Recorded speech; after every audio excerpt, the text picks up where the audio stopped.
Hi guys, welcome back our YouTube channel. So ಇವತ್ತು ನನ್ನ husband ಹೊರಗಡೆ ಹೋಗೋಣ ಅಂತ ಹೇಳಿದ್ರು. ಲೂಲು ಮಾಲ್ಗೆ ಬಂದ್ವಿ ಬಿಕಾಸ್ ಬುಜ್ಜಿಗೆ ಒಂದು ಸ್ವಲ್ಪ ಟೈಮ್ ಸ್ಪೆಂಡ್ ಮಾಡಿದಾಗುತ್ತೆ ಅವನ ಜೊತೆಲಿ. ನಾನು ಯಾವಾಗಲೂ ಶಾಪಿಂಗ್ ಮಾಡಿದಾಗ ನನ್ನ ಹಸ್ಬೆಂಡ್ ರಿಯಾಕ್ಷನ್ ಯಾವಾಗಲೂ ಹೀಗೆ ಇರುತ್ತೆ. ನನಗೆ ಅವಾಗ ನಗು ಬಂದುಬಿಡುತ್ತೆ. ಸೊ ನಾವು ಎಷ್ಟೇ ಬ್ಯುಸಿಯಾಗಿದ್ರೂ ಮಕ್ಳುಗಳಿಗೆ ಟೈಮ್ ಕೊಟ್ಟಾಗ ಅವ್ರಿಗೂ ಖುಷಿ ಆಗುತ್ತೆ ಆ್ಯಂಡ್ ಅವ್ರಿಗೂ ಮೈಂಡ್ ರಿಲ್ಯಾಕ್ಸ್ ಆಗುತ್ತೆ. ನನ್ನ ಹಸ್ಬೆಂಡು ಆಫೀಸಲ್ಲಿ ಎಷ್ಟೇ ಬ್ಯುಸಿ ಇರಲಿ, ಎಷ್ಟೇ ವರ್ಕ್ ಪ್ರೆಷರ್ ಇರಲಿ, ಆದರೆ ನನಗೂ ನನ್ನ ಮಗನಿಗೂ ಟೈಮ್ ಎಷ್ಟು ಕೊಡಬೇಕೋ ಅಷ್ಟು ಕೊಟ್ಟೇ ಕೊಡ್ತಾರೆ. ಅದರಲ್ಲಿ ಎರಡು ಮಾತೇ ಇಲ್ಲ. ನಮ್ಮನ್ನಂತೂ ನೆಗ್ಲಿಜೆನ್ಸಿ ಮಾಡೋದೇ ಇಲ್ಲ.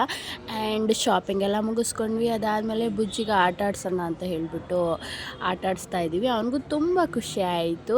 ನನ್ನ ಹಸ್ಬೆಂಡ್ ಯಾವಾಗಲೂ ಹೇಳೋರು ಎಂಪರಲ್ಲಿ ನಾನ್ ವೆಜ್ ಚೆನ್ನಾಗಿರುತ್ತೆ ಅಂತ ಹೇಳಿಬಿಟ್ಟು ಟ್ರೈ ಮಾಡಿದ್ವಿ. ತುಂಬ ಚೆನ್ನಾಗಿತ್ತು ಆ್ಯಂಡ್ ಇವತ್ತಿನ ದಿನ ತುಂಬ ಮೆಮೊರಬಲ್ ಆಗಿತ್ತು. ಹಾಗೆ ತುಂಬ ಟೈಮ್ ಸ್ಪೆಂಡ್ ಮಾಡಿದ್ವಿ. ಆ್ಯಂಡ್ ನೆಕ್ಸ್ಟ್ ವ್ಲಾಗಲ್ಲಿ ಸಿಗ್ತೀನಿ. Thank you all.